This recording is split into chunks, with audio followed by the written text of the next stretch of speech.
कहानी की शुरुआत होती है 26वीं सदी में, जब कई अलग अलग एलियन जातियां एक साथ आईं और उन्होंने मिलकर एक बहुत शक्तिशाली सैनिक गठबंधन बनाया जिसे कवेनेंट कहा गया। उनका मानना है कि हेलो नाम की एक रहस्यमयी अंगूठी उन्हें मोक्ष तक पहुंचने का रास्ता दिखाएगी, लेकिन इंसानों को उनकी बात पर भरोसा नहीं था। इसी विश्वास के चलते उन्होंने इंसानों को अपने देवताओं के खिलाफ समझा और पूरी मानव जाति को मिटाने की जंग शुरू कर दी। अब साल 2552 में मेड्रिगल नाम की एक इंसानी बस्ती के अंदर क्वान और उसके दोस्त जंगल में एक खास पौधा ढूंढने निकले। अचानक क्वान को कोई अजीब सी आवाज सुनाई दी। वो अपने दोस्तों से अलग होकर उस आवाज का पीछा करने लगी। कुछ ही देर में उसने देखा कि पास ही एक स्पेसक्राफ्ट उतरा हुआ है और एक गुफा के अंदर तेज रोशनी चमक रही है। ये देखकर क्वान डर गई और भागकर अपने दोस्तों को चेतावनी देने पहुंची, लेकिन तब तक बहुत देर हो चुकी थी। दुश्मन पहले ही पहुंच चुका है। आसमान से आग बरसने लगी और एक एक करके उसके दोस्त मारे गए।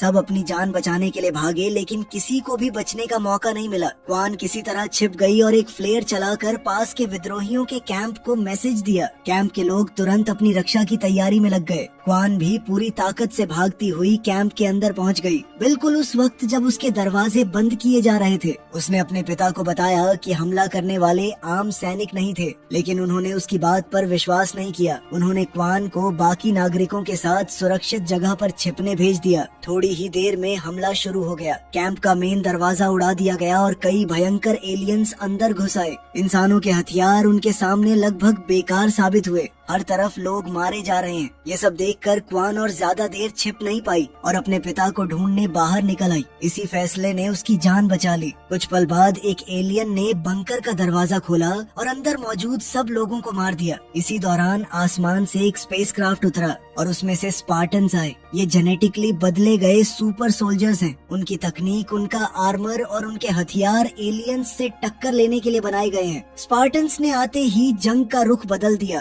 क्वान धमाकों और गोलीबारी के बीच भागती रही। वो एक ट्रेलर में छिप गई, लेकिन एक एलियन ने उसे ढूंढ लिया। जैसे ही एलियन उस पर हमला करने वाला था, मास्टर चीफ ने दूर से एक सही निशाना लगाया और एलियन को मार गिराया। बाकी बचे एलियंस को स्पार्टन्स ने घेर लिया और मिलकर उनका काम तमाम कर दिया। जब क्वान अपने पिता के पास लौटने लगी, तब अचानक एक जख्मी एलियन जो अब तक जिंदा था उस पर टूट पड़ा। क्वान के पिता उसकी रक्षा के लिए बीच में आ गए, लेकिन एलियन ने अपनी एनर्जी ब्लेड से उन्हें मार दिया। मास्टर चीफ ने तुरंत हमला करके उस एलियन को भी खत्म कर दिया। क्वान अपने परिवार की अकेली बची हुई सदस्य है। स्पार्टन्स फिर उस रहस्यमयी स्पेसक्राफ्ट को ढूंढने निकल पड़े। क्वान शोक में डूबी हुई है, लेकिन जब उसने देखा कि अब उसके पास कोई नहीं बचा, तो उसने भी उनका पीछा करने का फैसला किया। स्पार्टन्स उस गुफा में पहुँचे जहाँ क्वान ने पहले रोशनी देखी थी। उन्हें पता नहीं है कि एक बचा हुआ एलियन चुपके से उनका पीछा कर रहा है। गुफा के अंदर उन्होंने देखा कि कवेनेंट वहाँ किसी चीज की खुदाई कर रहा है। मास्टर चीफ को दीवार पर एक रहस्यमयी आर्टिफैक्ट मिला। जैसे ही उसने उसे छुआ, पूरी गुफा रोशनी से जगमगा उठी। अचानक उसके सामने एक दृश्य आया। उसने एक परिवार को पिकनिक मनाते देखा और एक सफेद कुत्ता उनके आसपास दौड़ रहा है। उसी वक्त उसकी साथी स्पार्टन ने उसे उस चीज से अलग किया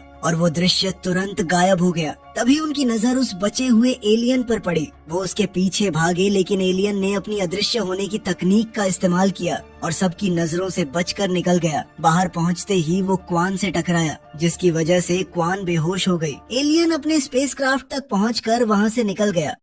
दूसरी तरफ यूएनएससी में डॉक्टर हॉल्सी ने एडमिरल परनगॉस्की को मना लिया कि इस अवशेष की जांच की जानी चाहिए, लेकिन जाते वक्त एडमिरल ने देख लिया कि हॉल्सी एक ऐसे प्रोजेक्ट पर काम कर रही है जिसे रोकने का आदेश दिया गया है। उन्होंने उसे तुरंत बंद करने को कहा। हॉल्सी एक छुपे हुए कमरे में गई जहां एक कैप्सूल के अंदर एक अजीब शरीर पड़ा है। वो उसे नष्ट करने वाली है, लेकिन आखिरी पल पर रुक गई। इसी बीच कवेनेंट के हेडक्वार्टर्स में हायरार्क नाम का नेता मेकी से मिला। मेकी कवेनेंट के बीच पली बड़ी इकलौती इंसान है। उसी ने अवशेष की जगह पहले बताई थी। जब उसे पता चला कि कोई और भी उस अवशेष को एक्टिव कर सकता है, तो वो हैरान रह गई। बाद में क्वान की आंख खुली और उसने खुद को स्पार्टन स्पेसक्राफ्ट में पाया। डॉक्टर मिरांडा का एक होलोग्राम उसके सामने आया। मिरांडा ने उससे कहा कि वो एक वीडियो रिकॉर्ड करे और सब मानवीय बस्तियों को कवेनेंट के खतरे के बारे में बताए। मिरांडा चाहती है कि इंसान आपस की लड़ाई भूलकर एकजुट हो जाए, लेकिन क्वान ने साफ मना कर कर दिया। उसका कहना है कि अगर उसकी बस्ती को आजादी मिलेगी तभी वो मदद करेगी। बाद में मास्टर चीफ ने क्वान को खाना दिया और बातचीत के दौरान एक सच सामने आया।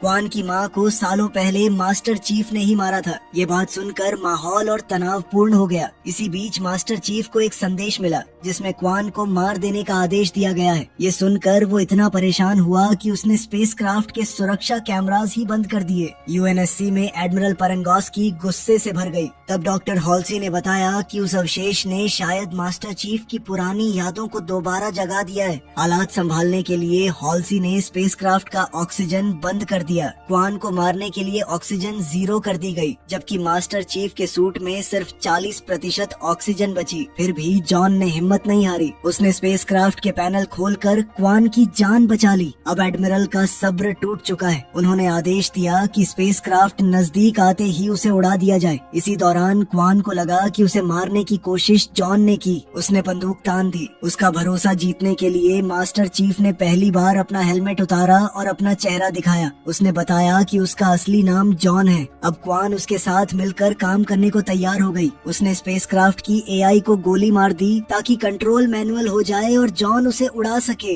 लेकिन तभी हमले की वजह से स्पेसक्राफ्ट जमीन पर गिर पड़ा। जब जॉन ने देखा कि सैनिक उन्हें घेरने वाले हैं, तो उसने एक बार फिर अवशेष को छुआ। इस बार उसने अपने बचपन की यादें देखी। उसने अपने परिवार को देखा और अपने छोटे रूप को उसी अवशेष का सिंबल बनाते देखा। अचानक अवशेष से एक शक्तिशाली एनर्जी निकली। पूरे बेस की बिजली बंद हो गई। सारे हथियार बेकार हो गए। लेकिन स्पेसक्राफ्ट को बहुत एनर्जी मिल गई। मौके का फायदा उठाकर जॉन और क्वान वहाँ से बच निकले। फिर कहानी 22 साल पहले की यादों में गई। उस वक्त जॉन ट्रेनिंग में था। एक रात वो चुपके से बाहर निकला और अपने दोस्त सोरेन से मिला। सोरेन हैरान रह गया जब जॉन ने उस पर बंदूक तान दी। जॉन ने कहा कि वो भागना नहीं चाहता और नियमों का पालन करना जरूरी है। लेकिन सोरेन ने जवाब दिया कि ये जगह बच्चों का दिमाग कंट्रोल करती है और उनके सपने छीन लेती है। उसने जॉन को याद दिलाया कि प्रयोगों के कारण उसका एक हाथ जा चुका है। आखिर में जॉन ने उसे 5 मिनट का मौका दिया और सोरेन वहाँ से निकल गया। वर्तमान में लौटकर क्वान ने स्पेसक्राफ्ट के आसपास चमकती हुई रोशनी देखी। जॉन ने समझाया कि ये स्लिप स्पेस यात्रा थी, जिससे बहुत दूर की दूरी कुछ ही समय में तय की जा सकती थी। कुछ देर बाद वो एक बड़े एस्ट्रॉइड फील्ड के बीच पहुँच गए। जॉन ने अपनी तेज प्रतिक्रिया और कमाल की पायलट कला से हर एस्ट्रॉइड को बचाते हुए स्पेसक्राफ्ट निकाल लिया। एस्ट्रॉइड फील्ड के पार उन्हें एक गुप्त स्टेशन दिखाई दिया जिसका नाम था द रबल। ये ऐसी जगह है जो किसी कानून को नहीं मानती। जॉन को देखते ही वहाँ के लोगों ने तुरंत हथियार निकाल लिए और एक गाड़ी लगाकर उसका रास्ता रोक दिया। जॉन ने गाड़ी को बस हल्का सा एक तरफ कर दिया। उसी वक्त स्टेशन के नेता ने सबको अपने हथियार नीचे करने का आदेश दिया। ये और कोई नहीं बल्कि बड़ा हो चुका सोरेन है। उसने जॉन का स्वागत किया और बताया कि क्वान पर इनाम रखा जा चुका है। दूसरी तरफ यूएनएससी में एक खास बैठक बुलाई गई। सभी अधिकारी जॉन को खत्म करने की बात कर रहे हैं, लेकिन डॉक्टर हॉल्जी ने पेरेंगोस्की की इच्छा के खिलाफ जाकर अपना नया प्रोग्राम सामने रखा। इसका नाम है कॉर्टाना। हॉल्जी के मुताबिक ये ह्यूमन डेवलपमेंट का अगला चरण है। कॉर्टाना एक ऐसी एआई है जो स्पार्टन्स की सोच पर कंट्रोल पाकर उन्हें और ज्यादा आज्ञाकारी बना सकती है। ऊपर से दबाव बढ़ रहा था तो पेरेंगोस्की को भी ना चाहते हुए मानना पड़ा। इसी दौरान मैड्रिगल पर विंशर ग्राथ ने अपनी पकड़ मजबूत करनी शुरू कर दी। उसने क्वान के पिता से जुड़े सभी विद्रोहियों को मरवा दिया। जब एक ड्रोन उसके ऊपर से गुजरा तो उसने उसे भी गिरा दिया ताकि क्वान उस पर नजर न रख सके। बाद में जॉन और क्वान ने सोरेन को वो रहस्यमयी चीज दिखाई। सोरेन ने उसे छुआ लेकिन कुछ भी नहीं हुआ। तब सोरेन उन्हें रेथ नाम के एक आदमी के पास ले गया। कभी कवेनेंट ने उसे कैद करके रखा था। जैसे ही रेथ ने उस वस्तु को देखा उसने उसे पहचान लिया। उसने बताया कि ये कवेनेंट के धर्म की बहुत जरूरी चीज है। कवेनेंट पूरी गैलेक्सी में इसके और टुकड़े ढूंढ रहा है। रेथ ने भी उसे छुआ लेकिन फिर भी कुछ नहीं हुआ। उसने बताया कि कुछ चुनिंदा लोग हैं जो इस चीज को एक्टिवेट कर सकते हैं। ये कहकर उसने वो वस्तु जॉन की तरफ उछाल दी। जॉन ने उसे पकड़ा और तुरंत वो चमकने लगी। उसकी रोशनी एक विशाल रिंग का आकार लेने लगी और उसमें से एनर्जी की एक लहर निकली। उसी पल जॉन को एक और याद दिखाई दी। इस बार उसने अपनी माँ का मरा हुआ शरीर देखा। जब जॉन होश में आया, रेथ जोर से चिल्लाया, ये रिंग हेलो है। उसने बताया कि हेलो एक ऐसा सुपर वेपन है जिसे कवेनेंट इंसानियत का अंत करने के लिए ढूंढ रहा है। रेत का मानना है कि जॉन को इस वस्तु को नष्ट कर देना चाहिए और अगर जरूरत पड़े तो अपनी जान भी दे देनी चाहिए। ये सब सुनकर जॉन हिल गया। अब उसे लगा कि इस खतरनाक चीज से निपटने के लिए यूएनएससी की मदद जरूरी है। उसने सोरेन से क्वान का ध्यान रखने को कहा और खुद एक स्पेसक्राफ्ट लेकर निकल गया। बेस पर पहुंचते ही उसे गिरफ्तार कर लिया गया। उधर हॉल्सी उस रहस्यमयी वस्तु को स्टडी के लिए ले गई। फिर कहानी एक और पुरानी याद में गई। प्लैनेट ओबन पर लोग कचरे और पुराने सामान को इकट्ठा करके जीवन चलाते हैं। वहीं दो बच्चे छुपकर एक कहानी की किताब पढ़ रहे हैं। जब उन्होंने कहानी के पात्रों को एक दूसरे को चूमते देखा तो उन्होंने भी वैसा ही करने की कोशिश की, लेकिन तभी सुरक्षा कर्मियों ने उन्हें देख लिया। वो दोनों बच्चों के पीछे भागे। लड़के को पकड़कर उन्होंने इतनी बुरी तरह पीटा कि उसकी मौत हो गई। फिर उन्होंने लड़की को भी सताना शुरू कर दिया, लेकिन उसी वक्त कवेनेंट के एलियंस वहाँ आ गए। उन्होंने सुरक्षा कर्मी को धक्का दिया और उस लड़की को अपने साथ ले गए। पता चलता है कि ये छोटी लड़की आज के दिन की मेकी ही है। उसने कवेनेंट के नेताओं को बताया कि अब वो खुद जॉन और उस वस्तु को ढूंढने निकलेगी। उधर हॉल्जी ने आखिरकार उस शरीर को जगाया जो उसने अपनी लैब में छुपा कर रखा है। वो असल में उसका अपना क्लोन है। दोनों ने कुछ देर बातचीत की ताकि हॉल्सी पक्का कर सके कि क्लोन का दिमाग ठीक काम कर रहा है। उसके बाद हॉल्सी जॉन को लैब में ले गई और उसे एक खास एक्सपेरिमेंट के लिए मना लिया। क्लोन की आंख में एक सुई डाली गई और उसका दिमाग निकाला गया। फिर उस दिमाग को जॉन के सिर में इम्प्लांट कर दिया गया। जैसे ही प्रक्रिया पूरी हुई, क्लोन को नष्ट कर दिया गया। कुछ देर बाद कॉर्टाना पहली बार एक हॉलोग्राम के रूप में सामने आई। अब उसका काम है धीरे धीरे जॉन के साथ पूरी तरह जुड़ना और उसकी शारीरिक और मानसिक क्षमता को और बेहतर बनाना। फिलहाल हॉल्जी ने उसकी पहुंच लिमिटेड रखी है, क्योंकि वो पहले उसका इस्तेमाल उस रहस्यमयी वस्तु को समझने के लिए करना चाहती है। जब जॉन की आंख खुली तो उसे अपने दिमाग में किसी और की आवाज बिल्कुल पसंद नहीं आई। फिर भी परीक्षण शुरू हुआ। जैसे ही जॉन ने उस चीज को छुआ, वो दोबारा से एक्टिवेट हो गई और उसने अपने बचपन की कुछ और यादें देखी। लेकिन एक अजीब बात हुई, जब भी जॉन उन यादों में होता, कॉर्टाना उन्हें देख नहीं पाती। बाद में जॉन ने डेटाबेस में अपने अतीत से जुड़ी जगह ढूंढने की कोशिश की। कॉर्टाना उसकी मदद करती रही, लेकिन किसी भी नाम को देखकर उसे कोई एहसास नहीं हुआ। सिर्फ वही वस्तु है जो उसके अंदर कुछ जगाती है। तब कॉर्टाना ने उसे याद दिलाया कि उसका इमोशनल रेगुलेटर उसकी भावनाओं को दबा कर रखता है। ये सुनकर जॉन ने उसे निकालने का फैसला किया। जब कॉर्टाना ने हॉल्जी को चेतावनी देनी चाहिए, हॉल्जी ने मना कर दिया। उसने कहा कि कॉर्टाना जॉन की मदद करे ताकि वो उसे दोस्त समझे, जासूस नहीं। कॉर्टाना के निर्देशों पर जॉन ने छुरी की मदद से रेगुलेटर निकाल दिया। उसे पता नहीं है कि उसकी साथी स्पार्टन काय छुपकर ये सब देख रही है। रेगुलेटर हटने के बाद जॉन पहली बार सच्ची भावनाओं को महसूस करने लगा। वो बेस के बाहर निकला और दुनिया को एक नए नजरिए से देखने लगा। कला, लोग और आसपास की हर चीज अब उसे अलग लगने लगी है। तभी उसकी नजर एक कुत्ते पर पड़ी। उस कुत्ते ने उसे फिर उस रहस्यमयी वस्तु की याद दिला दी। वो तुरंत लौटकर उस वस्तु के पास गया और उसे फिर छुआ। अब उसने देखा कि बचपन में वो बार बार उस वस्तु का चित्र बनाया करता था। ये देखकर उसके पिता गुस्सा हो जाते थे। उसने एक दूसरी मिलती जुलती वस्तु का भी चित्र बनाया था। उसका कहना था कि दोनों वस्तुएं एक दूसरे से जुड़ी हुई हैं। यादों में उसके पिता ने उसे कुछ दबाने को कहा। वर्तमान में लौटते ही जॉन उसे ढूंढने के लिए बेचैन हो गया। उसे याद आया कि उसके ग्रह के आसपास बर्फ की रिंग जैसी स्ट्रक्चर थी। कॉर्टाना ने डेटाबेस खोजा और पता लगाया कि जॉन का जन्म ग्रह एरिदनस 2 है। ये ग्रह सालों पहले वीरान हो गया था जब एक वायरस पूरी आबादी में फैल गया। जब हॉल्सी को ये सब पता चला, जॉन ने उसे अपनी सारी यादें बता दी। दोनों ने मिलकर एरिडनस 2 जाने का फैसला किया। इसी बीच एक पेट्रोल स्पेसक्राफ्ट ने देखा कि पास ही कवेनेंट का एक स्पेसक्राफ्ट प्रकट हुआ। सबको लगा कि हमला होने वाला है, लेकिन हैरानी की बात है कि उसने हमला नहीं किया। बातचीत हुई और एक घबराई हुई महिला ने मदद मांगी। उसने कहा कि कवेनेंट ने उसके ग्रह पर हमला किया है और वो मुश्किल से बचकर निकली है। उसे बचाने के लिए सैनिकों की एक टीम उस स्पेसक्राफ्ट पर चढ़ी, लेकिन ये मेकी का बिछाया हुआ एक जाल था। उसने अजीब जीव छोड़ दिए जो तुरंत सैनिकों को मारने लगे। फिर मेकी ने उनके लीडर से कुछ पूछताछ की और जब उसने कुछ भी बताने से मना कर दिया तो उसने अपने नाखून में छुपे हथियार से उसे मार डाला। उस स्पेसक्राफ्ट में उसे कोई काम की जानकारी नहीं मिली, इसलिए उसने मैड्रिगल जाने का फैसला किया। उधर रबल में क्वान ने खबरों में देखा कि वेंचर उसके ग्रह पर पूरा कब्जा जमा रहा है। उसने सोरेन से उसे वापस ले चलने की विनती की, लेकिन सोरेन ने मना कर दिया। बाद में सोरेन ने क्वान को उसका स्पेसक्राफ्ट चुराते हुए पकड़ लिया। तब क्वान ने एक नई डील प्रपोज की। उसने कहा कि अगर सोरेन उसे मैड्रिगल ले गया तो वो उसे अपने परिवार की दौलत से अच्छी रकम देगी। सोरेन मान गया और दोनों सफर पर निकल पड़े। यूएनएससी बेस पर काई ने भी जॉन का रास्ता अपनाने का फैसला किया। उसने भी अपना इमोशनल रेगुलेटर निकाल दिया। अपने अंदर बदलाव महसूस करते ही उसने अपने बाल भी रंग लिए। कुछ समय बाद मिरांडा ने काई और बाकी स्पार्टन्स को बुलाया। हॉल्सी की गैर हाजिरी में वो वस्तु का परीक्षण करना चाहती है, लेकिन चाहे कोई भी उसे छुए कुछ नहीं हुआ। आखिरकार हॉल्सी और जॉन एरिडेनस 2 पहुंच गए। जॉन सीधा उस जगह गया जहां उसे कुछ दबाने की याद है। उसने मिट्टी खोदी और एक डिब्बा निकाला। उस डिब्बे के अंदर उसके बचपन के चित्र रखे हैं। फिर वो अपने पुराने घर के अंदर गया। उसने कॉर्टाना से कहा कि उसकी यादों के आधार पर घर को वैसा दिखाया जाए जैसा वो बचपन में था।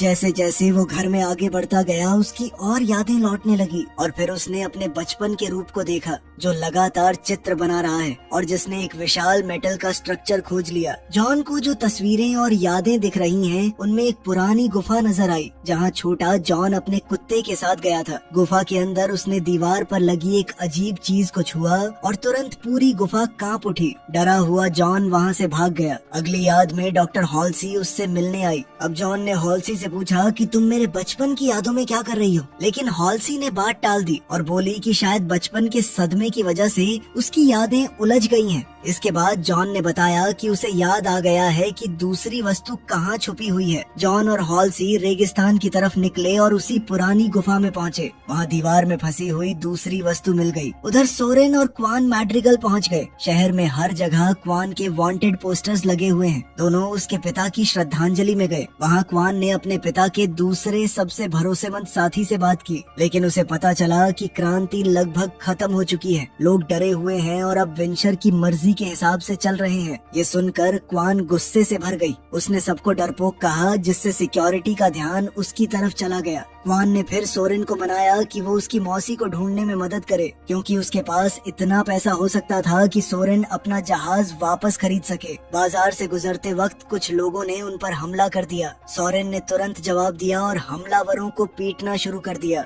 इसी बीच क्वान की मौसी सामने आ गई, इसलिए क्वान उसके साथ रुक गई और सोरेन अपने जहाज की खबर लेने चला गया। वहाँ एक व्यापारी ने उसे बताया कि उसका जहाज पहले ही टुकड़ों में तोड़कर बेच दिया गया है। गुस्से में सोरेन उसकी बाइक चुरा कर निकल गया। इधर क्वान को पता चला कि उसके पिता ने क्रांति पर सारा पैसा खर्च कर दिया था और अब कुछ भी नहीं बचा। मौसी ने कहा कि उसके पिता एक झूठ के लिए मरे। फिर उसने एक पुरानी कहानी सुनाई। कई साल पहले लड़ाई शुरू होने से पहले क्वान के पिता रेगिस्तान में रहने वाले कुछ रहस्यमयी लोगों से मिलने गए थे, जिन्हें लोग मिस्टिक्स कहते थे। जब वो लौट कर आए तब उनका व्यवहार बदल चुका था। उन्हें पूरा यकीन हो गया था कि मैड्रिगल को आजाद करना ही उनका जीवन का उद्देश्य है, लेकिन बात पूरी भी नहीं हुई कि वेंचर द्वारा भेजी गई एक हत्यारी वहां पहुंच गई। उसने तुरंत क्वान की मौसी को मार दिया। वो क्वान को भी मारने वाली थी, लेकिन तभी सोरेन वापस आ गया और उस पर गोलियां चलाने लगा। घायल हत्यारी खिड़की से कूदकर भाग गई। सोरेन ने क्वान को वहां से निकाला, लेकिन बाहर सिक्योरिटी ने उन पर गोलीबारी शुरू कर दी। दोनों बाइक पर बैठे और तेज रफ्तार से रेगिस्तान की तरफ भाग निकले।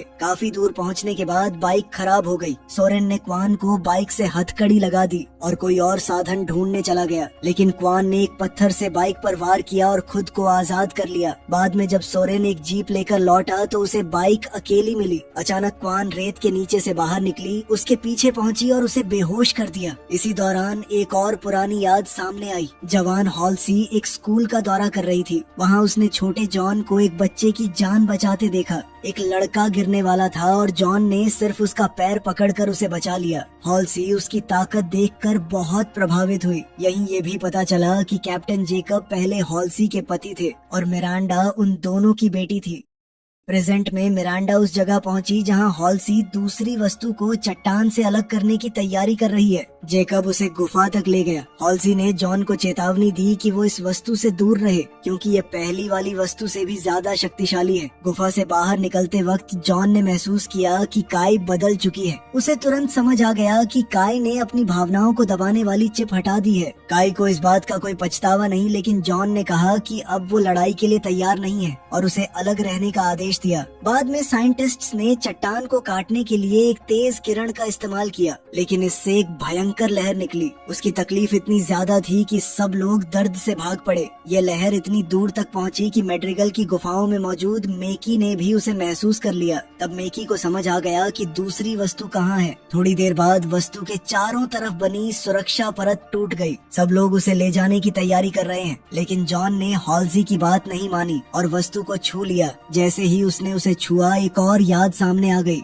उसने देखा कि हॉल्सी ने उसे उसके घर से चुरा कर स्पार्टन ट्रेनिंग के लिए भेजा था। जॉन दर्द और गुस्से से चीख उठा। हॉल्सी उसके पास आई तो उसने तुरंत जवाब मांगा, लेकिन हॉल्सी ने कहा कि पहले वस्तु को सुरक्षित जगह ले जाना जरूरी है, बाद में बात होगी। गुस्से में जॉन ने उस पर हमला करने की कोशिश की। तब कॉर्टाना ने उसके दिमाग से जुड़े तंत्र को बंद कर दिया और जॉन बेहोश हो गया। जब जॉन की आंख खुली तब तक कवेनेंट का जहाज हमला कर चुका है। तेज गोलीबारी में उनका सबसे बेहतर जहाज तबाह हो गया। अब सबको मिरांडा के जहाज का सहारा लेना पड़ा। वैज्ञानिकों को बचाया जा रहा है। मिरांडा और हॉल्सी धमाकों से बचते हुए लोगों को सुरक्षित जगह पहुंचाने में लगी है। दूसरी तरफ स्पार्टन्स ने मैदान संभाल लिया और कवेनेंट के सैनिकों से भयंकर युद्ध शुरू हो गया। दोनों तरफ से हथियारों का इस्तेमाल हुआ और कई लोग मारे गए। इतनी मौत और तबाही देखकर काई एक पल के लिए जम गई। इसी वजह से वो दुश्मन के लिए आसान निशाना बन गई। जॉन उसे बचाने के लिए एक दुश्मन की शिप पर कूद पड़ा और उसे क्रैश लैंड करवा दिया। इसके बाद उसने कई दुश्मनों से सामने से लड़ते हुए उन्हें हरा दिया, लेकिन इसी बीच एक कवेनेंट वस्तु तक पहुंच गया और मेन कवेनेंट जहाज उसे लेकर भाग निकला। जाने से पहले कवेनेंट वाले मेकी को वहीं पर छोड़ के चले गए। सबको लगा कि वो बस एक अबला औरत है जो वहाँ पर फंस गई होगी। अब उसे भी काय के साथ हॉस्पिटल ले जाया गया। जॉन ने हॉल्सी को एक लैब में बंद करके रेडिएशन प्रोसेस शुरू कर दिया। इस प्रोसेस से हॉल्सी को जानलेवा रेडिएशन मिल सकता है। जब हॉल्सी अपनी जान की भीख मांग रही है तब जॉन ने कोर्टाना को इसे रोकने को कहा, लेकिन कोर्टाना ने बताया कि वो मशीन को कंट्रोल नहीं कर सकती। आखिरी पल में जॉन ने हॉल्सी को बचा लिया और सच बताया कि यह सब एक परीक्षा थी। वो ये चेक करना चाहता था कि कोर्टाना उसके लिए वफादार है या हॉल्सी के लिए। बाद में मेकी ने बताया कि बचपन में कवेनेंट उसे उठाकर ले गए थे, लेकिन उसने और कुछ कहने से मना कर दिया और बोली कि वो सिर्फ जॉन से बात करेगी। सीनियर ऑफिशियल्स ने जॉन को उससे मिलने की अनुमति दे दी। मेकी ने जॉन को बताया कि कवेनेंट दूसरी वस्तु की तलाश में है और पहली वस्तु एस्परा नाम के एक तारा तंत्र में छुपी हुई है। जॉन ने पूछा कि उसे उसकी बात पर भरोसा क्यों करना चाहिए। तब मेकी ने उसे बताया कि मैं भी तुम्हारी तरह खास हूँ, मैं भी उन आर्टिफैक्ट्स के साथ जुड़ सकती हूँ। ये सुनकर जॉन बहुत परेशान हो गया और बिना कुछ कहे वहाँ से चला गया। इसके बाद जेकब ने अपनी टीम को एस्पेरा तारा तंत्र की खोज पर लगा दिया। उधर पेरेंगोस्की ने हॉल्सी को कोर्टाना और क्लोन्स के बारे में पूरी रिपोर्ट देने के लिए मजबूर किया। उसका इरादा है कि सारी गलतियों का बोझ हॉल्सी पर डाल दिया जाए। पूछताछ के दौरान जॉन भी वहाँ पहुँच गया। पेरेंगोस्की ने उसे बात करने की परमिशन दे दी, बस शर्त ये है कि हॉल्सी सच बोलती रहे। आखिरकार हॉल्सी ने सच कबूल किया। उसने बताया कि उसने स्पार्टन मानव जाति की रक्षा के लिए बनाया था, लेकिन उसमें किए जाने वाले शारीरिक बदलाव सिर्फ बच्चों पर सफल हो सकते थे। कोई भी माता पिता अपने बच्चों को इसके लिए कभी नहीं देता। इसलिए हॉल्सी ने बच्चों का अपहरण किया और उनकी जगह क्लोन्स रख दिए। बाद में उन क्लोन्स को एक ऐसी बीमारी हुई जो बाहर से नॉर्मल लगती थी और धीरे धीरे सबकी मौत हो गई। काई और जॉन कमरे से बाहर निकले। उधर हॉल्सी पेरेंगोस्की से मिलने पहुंची। उनकी बातचीत मिरांडा ने भी सुन ली। अब तक मिरांडा को अपनी माँ के बारे में जो सच पता चला था, उसके बाद वो हॉल्सी को एक राक्षस से कम नहीं समझ रही है। जॉन भी गुस्से से भरा हुआ है। वो मिरांडा के पास गया और पूछा कि क्या मेकी सच में उन रहस्यमयी चीज से जुड़ सकती है। मिरांडा ने हाँ में जवाब दिया। इसके बाद जॉन ने कोर्टाना से कहा कि वो उसे अपने दिमाग से निकालने का कोई रास्ता ढूंढेगा। फिर वो काई से मिला और उसे स्पार्टन प्रोग्राम प्रोग्राम के पीछे छुपे सारे सच बता दिए। जाते वक्त उसने काई से कहा कि उसे जल्दी ठीक होना होगा क्योंकि आगे उसे उसकी जरूरत पड़ेगी। उधर पेरेंगोस्की ने हॉल्सी को साफ बता दिया कि अब उसे प्रोजेक्ट से हटा दिया गया है, आगे का पूरा काम मिरांडा संभालेगी। इतना कहकर उसने सिक्योरिटी को हॉल्सी को बाहर निकालने का आदेश दे दिया। जब मिरांडा मेकी पर कुछ एक्सपेरिमेंट कर रही थी तब जॉन को अचानक बेचैनी महसूस होने लगी। वो तुरंत जांच करवाने के लिए कंप्यूटर के पास गया। जांच के दौरान उसे क्वान की एक झलक दिखाई दी, लेकिन अगले ही पल कंप्यूटर ने चेतावनी दी कि जॉन को तुरंत डॉक्टर से मिलना चाहिए। झलक भी उसी वक्त गायब हो गई। बाद में मिरांडा अपनी माँ की लैब संभालने पहुंची, लेकिन कंप्यूटर ने उसे अंदर जाने की परमिशन नहीं दी। स्क्रीन पर सिर्फ हॉल्सी का मैसेज था जिसमें उसने मिरांडा को मिलने के लिए बुलाया था। मिरांडा उससे मिलने गई और उसे हैवान बुलाने लगी। हॉल्सी ने शांत आवाज में माफी मांगी और माना कि वो कभी अच्छी माँ नहीं बन पाई। ये सुनकर मिरांडा इतनी हैरान हुई कि बिना कुछ कहे वहाँ से चली गई, लेकिन सच कुछ और है। हॉल्सी सिर्फ नाटक कर रही है। उसने एक खास कॉन्टैक्ट लेंस की मदद से मिरांडा की आंखों का पूरा स्कैन चुरा लिया। इस तरह उसने दोबारा स्पार्टन प्रोग्राम तक पहुंच हासिल कर ली। जब मिरांडा वापस लैब में आई तब उसे कंप्यूटर का पूरा एक्सेस मिल गया। रिजल्ट देखकर वो हैरान रह गई। जॉन और मेकी के जेनेटिक कोड्स बहुत ही रेयर हैं। इसी दौरान जॉन मेकी के पास पहुंच गया। उसने बताया कि जिस जगह का जिक्र मेकी ने किया था वहाँ कुछ भी नहीं मिला। अब जॉन की मानसिक स्थिति बिगड़ने लगी है। मेकी ने समझाया कि रहस्यमयी वस्तु को छूने के बाद वो बीमार हो गया है। उसने बताया कि कवेनेंट के पास पहले भी कुछ कम शक्तिशाली पत्थर थे। उनके संपर्क में आकर वो भी बीमार पड़ जाती थी, लेकिन सालों की ट्रेनिंग के बाद उसने उन पर नियंत्रण पाना सीख लिया। आखिरकार वो पत्थर उसके कंट्रोल में आ गए। मेकी ने जॉन से कहा कि अगर वो उसे मेन चीज तक पहुंचने दे तो वो उसके मन को शांति दिलाने में मदद कर सकती है। इसी बीच हॉल्सी चुपके से कोर्टाना तक अपनी पहुंच दोबारा बना रही है। जॉन ने मिरांडा को मना लिया कि उसे एक बार फिर उस वस्तु को छूने दिया जाए ताकि मेकी की बात की सच्चाई पता चल सके। अपने कमरे में मेकी को अचानक महसूस हुआ कि कुछ बुरा होने वाला है। उसने अपने गार्ड को गिरा दिया, लेकिन उसी वक्त जॉन ने वस्तु को छू लिया। जैसे ही उसने ऐसा किया, जॉन और मेकी दोनों को जोर का दौरा पड़ा। जॉन का दिमाग डरावनी यादों से भर गया। फिर अचानक सब कुछ बदल गया। उसने खुद को मेकी के साथ एक पहाड़ी मैदान में खड़ा पाया। बाहर डॉक्टर देख रहे थे कि दोनों के बॉडी साइंस बिल्कुल एक जैसे हो गए हैं। जॉन ने आसपास देखा और समझा कि वो हेलो रिंग के अंदर है, लेकिन जैसे ही उसने मेकी को छुआ वो दृश्य टूट गया और दोनों वापस आ गए। उधर मैड्रिगल पर क्वान रेगिस्तान में जीप चला रही है। सफर के दौरान उसे अपने परिवार की यादें सता रही हैं। कुछ देर बाद उसे एक भयंकर रेत का तूफान मिला, फिर भी वो रुकी नहीं। तूफान के बीच उसे एक अजीब सी परछाई नजर आई। वो जीप से उतरी और उसके पास जाने लगी, लेकिन अगले ही पल कोई उसे बेहोश कर गया। जब क्वान की आंख खुली तब वो मिस्टिक्स के बीच है। वहाँ उसकी मुलाकात उनकी ट्राइब के लीडर डिजेडेराटा से हुई। डिजेडेराटा ने पहले मना कर दिया कि वो क्वान को उसके पिता का सच नहीं दिखाएगी क्योंकि अभी वो तैयार नहीं है। लेकिन जब क्वान ने अपनी पूरी कहानी सुनाई और बताया कि यहाँ तक पहुँचने के लिए उसने क्या क्या सहा, तब उसका मन बदल गया। उसने बताया कि क्वान के पूर्वज ने रेगिस्तान में एक फ्यूल ढूंढा था जो आज भी पूरे ग्रह को ऊर्जा देता है। इसी खोज के दौरान उसकी मुलाकात एक रहस्यमयी शक्ति से हुई थी जिसने उसे उसके असली उद्देश्य के बारे में बताया था। फिर डेसिडराटा ने उस फ्यूल की आग को एक कटोरे में रखा। हैरानी की बात यह है कि आग पानी में बदल गई। उसने वो पानी क्वान को पीने के लिए दिया। जैसे ही क्वान ने उसे पिया उसकी पूरी दुनिया बदल गई। अचानक उसने खुद को जॉन के जहाज में उसके साथ पाया। दोनों रेगिस्तान में उतरते हैं और मिस्टिक्स के कैंप पहुँचे। वहाँ रेथ ने उनका स्वागत किया और घोषणा की कि परीक्षा शुरू होने वाली है। क्वान को झटका लगा जब उसे पता चला कि उसे जॉन से ही लड़ना पड़ेगा। उसने पूरी कोशिश की लेकिन जॉन ने उसे आसानी से मार दिया। लेकिन ये कोई असली घटना नहीं है, ये एक दृश्य है।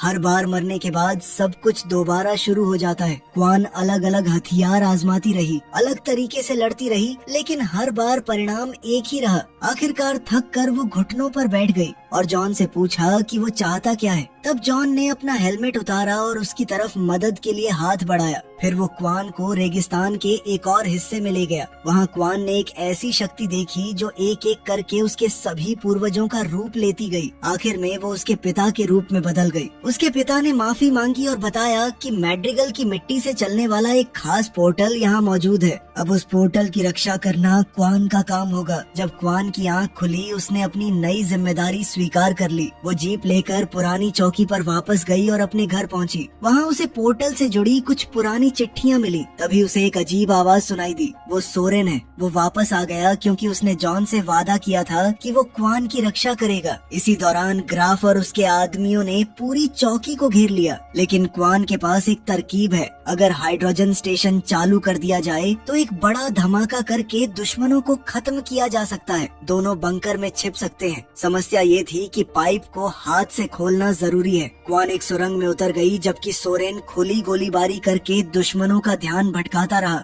वो चुपके से कई सैनिकों को सामने से हराता गया। सुरंग में क्वान का सामना एक सैनिक से हुआ और दोनों लड़ने लगे। तभी सोरेन ने आकर उस सैनिक को गोली मार दी और क्वान की जान बचा ली। दोनों अलग अलग रास्तों से बंकर की तरफ बढ़े। सोरेन लगातार दुश्मनों को रोकता रहा, जबकि क्वान ने एक एलियन ग्रेनेड का इस्तेमाल करके ध्यान भटकाया। तभी ग्राफ ने सोरेन को गोली मारकर गिरा दिया और धमकी दी कि अगर क्वान बाहर नहीं आई तो वो उसे मार देगा। लेकिन क्वान को एक स्पार्टन हथियार मिल गया। उसने उससे पाइप पर निशाना लगाया और गोली चला दी। अगले ही पल एक भयंकर धमाका हुआ। आग की लपटें हर तरफ फैल गई। क्वान और सोरेन समय रहते बंकर के अंदर पहुंच गए। बाहर बचे हुए दुश्मन सिर्फ राख बनकर रह गए। बारिश ने धीरे धीरे आग को बुझा दिया। इसके बाद सोरेन ने क्वान से विदा ली। क्वान ने उसे चौकी में मिले कुछ पैसों से भुगतान किया। कुछ समय बाद हॉल्सी और कोर्टाना ने देखा कि मेकी के साथ संबंध बनने के बाद जॉन की तबीयत पहले से बेहतर हो गई है। एक दिन जॉन मेकी को घुमाने ले गया। टहलते हुए उसने बताया कि कवेनेंट हेलो को एक पुरानी भविष्यवाणी की वजह से ढूंढ रहा है। उस भविष्यवाणी के मुताबिक जो लोग योग्य होंगे वो हेलो रिंग में देवता बन जाएंगे। जॉन ने पूछा कि जो योग्य नहीं होंगे उनका क्या होगा। मेकी ने जवाब दिया कि उन्हें साफ कर दिया जाएगा। यह सुनकर जॉन परेशान हो गया। उनकी बात उस वक्त रुक गई जब सैनिक जॉन को बेस पर ले गए। वहाँ सब लोग उन शहरों की रिपोर्ट देख रहे हैं जिन्हें कवेनेंट ने तबाह कर दिया है। लगभग 1,10,00,000 लोग मारे जा चुके हैं। पेरेंगोस्की ने साफ कह दिया कि अब और इंतजार करना मुमकिन नहीं है। कवेनेंट कब हमला करेगा इस बात का इंतजार करने के बजाय अब उन्हें खुद कवेनेंट तक पहुंचना है।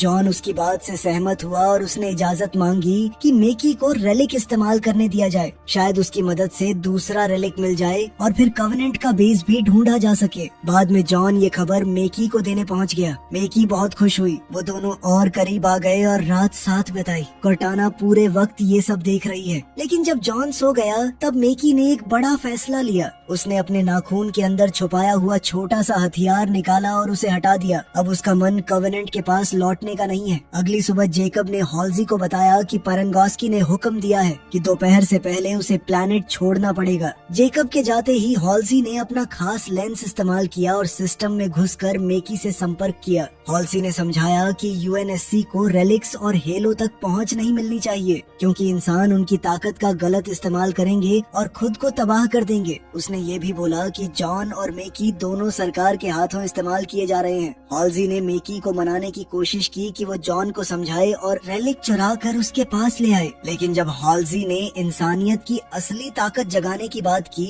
तब मेकी को कवेनेंट के वही पुराने वादे याद आ गए जहाँ लोगों को देवता बनाने की बात कही जाती थी। मेकी को तुरंत समझ आ गया कि हॉल्सी भी कुछ अलग नहीं है। उसने बात वहीं खत्म कर दी। हॉल्सी ने हार नहीं मानी। इस बार उसने सीधा जॉन की स्पार्टन टीम से संपर्क किया। उसने कहा कि कमांड चेन भ्रष्ट हो चुकी है और एक खास प्रोटोकॉल चालू कर दिया। इसका मतलब है कि स्पार्टन्स अब सिर्फ हॉल्सी के हुक्म मानेंगे। हॉल्सी ने उन्हें बताया कि जॉन पर भरोसा नहीं किया जा सकता और उन्हें जॉन, मेकी और रेलिक को पकड़कर उसके जहाज तक लाना होगा। काय को यह सब बिल्कुल पसंद नहीं आया। हॉल्सी ने तुरंत बाकी स्पार्टन्स को हुक्म दिया और काय को बेहोश करके हाथ बांध दिए गए। इसी बीच मिरांडा ने उस एलियन ऑडियो की जांच पूरी कर ली जो उसे पहले मेकी के हमले वाले जहाज से मिली थी। सच सामने आ गया। उस रिकॉर्डिंग में आवाज मेकी की ही है। मिरांडा सबको चेतावनी देना चाहती है, लेकिन हॉल्सी की चालाकी की वजह से उसका कम्युनिकेशन काम नहीं कर रहा। इसलिए वो दौड़कर खुद सबको बताने निकली। जॉन मेकी को रेलिक दिखाने ले जा रहा है। दोनों एक कॉरिडोर से गुजर रहे थे जहां स्पार्टन्स पहले से घात लगा कर बैठे हैं, लेकिन कॉर्टाना अब जॉन की परवाह करने लगी है। उसने हॉल्सी का कनेक्शन तोड़ दिया और जॉन को जाल के बारे में बता दिया। जॉन ने मेकी को दूर भेज दिया और खुद सामने आ गया। बिना आर्मर के भी उसने अपने स्पार्टन साथियों का डट कर सामना किया। थोड़ी देर बाद काय भी आजाद हो गई और जॉन की तरफ से लड़ने लगी। उधर मेकी रेलिक रूम में पहुंची और जेकब और पेरेंगोस्की को सब कुछ बताने लगी। तभी मिरांडा वहां आ गई और उसने सच बता दिया कि मेकी ही दुश्मन है। गार्ड्स ने बिना देरी किए मेकी को पकड़ लिया और उस पर हमला कर दिया। दर्द और गुस्से में मेकी को बचपन के वो लोग याद आ गए जिन्होंने उसके साथ बुरा बर्ताव किया था। बदले की भावना में उसने रेलिक को छू लिया। रेलिक जागते ही एक जबरदस्त ऊर्जा की लहर निकली। स्पार्टन्स और गार्ड्स सब जमीन पर गिर पड़े। इसी दौरान जॉन और मेकी ने खुद को हेलो रिंग के अंदर पाया। वहाँ मेकी ने जॉन को अलविदा बोला और गायब हो गई। जब जॉन होश में आया तो उसने देखा कि पूरा बेस हमले की चपेट में है। मिरांडा ने बताया कि मेकी रेलिक लेकर भाग चुकी है। जॉन उसके पीछे निकला, लेकिन रास्ते में एक स्पार्टन ने काय को बंदूक की नोक पर पकड़ रखा है। जॉन ने स्पार्टन्स को सच बताने की कोशिश की। उसने कहा कि हॉल्सी ने बचपन में उन सबको अगवा करके उनका दिमाग बदला था। कोई यकीन नहीं कर रहा। फिर जेकब सामने आया और उसने सब सच मान लिया। उसने कबूल किया कि उसने भी हॉल्सी की मदद की थी। ये सुनकर मिरांडा अपने पिता से भी नफरत करने लगी। आखिरकार स्पार्टन्स जॉन की बात मान गए और मेकी को ढूंढने में उसका साथ देने लगे। काय हॉल्सी के पीछे निकल पड़ी। दुर्भाग्य से मेकी पहले ही एक जहाज में बैठकर निकल चुकी है। हॉल्सी अभी नजदीक है, इसलिए काय उसके जहाज की छत तोड़कर अंदर घुस गई। हॉल्सी के सहायक ने पीछे से हमला किया, लेकिन काय ने उसे तुरंत मार दिया। इसी अफरा तफरी का फायदा उठाकर हॉल्सी इमरजेंसी पॉड में बैठकर भाग गई। जहाज बाद में क्रैश हो गया, लेकिन काय अपने आर्मर की वजह से बच गई। इसके बाद जॉन को कवेनेंट की भविष्यवाणी याद आई। उसे एहसास हुआ कि उसमें एक संकेत छुपा है। कॉर्टाना की मदद से उसने एक ऐसे प्लैनेट को ढूंढ निकाला